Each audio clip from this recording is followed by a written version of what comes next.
Right, so here example 6. We need to prove that the sum of the first n prime numbers is odd if and only if n is even, and it is even if and only if n is odd.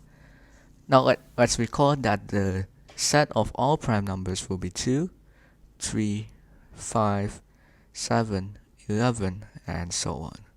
Now I want you guys to notice something right here. We notice that 2 is the only even prime right here, while every prime following 2 is odd.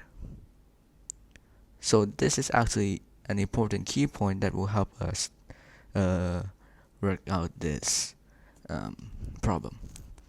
So let's just rewrite the sequence or the set of all prime numbers.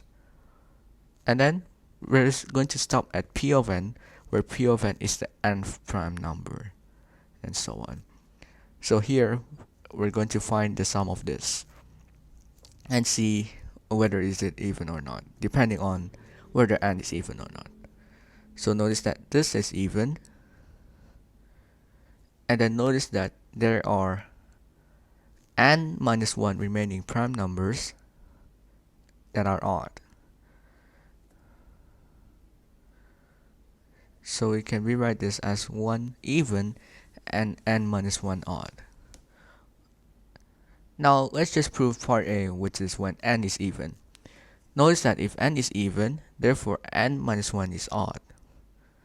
And then we're actually adding an odd number of odd numbers, an odd number of odd numbers, therefore the sum of this is actually odd.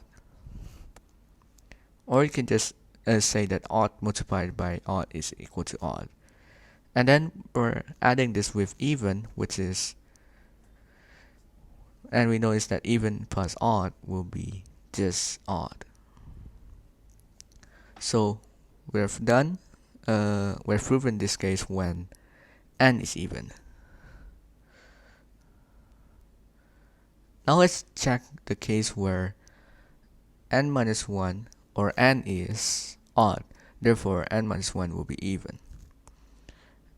And therefore, since we have n minus 1 odd numbers and then we have an even number of odd numbers, we can say that that sum will be even because even times odd will be even. So in this case, this sum will be now even. And then we have this 2, which is even, and then we can add this to this even sum right here to get it to be even.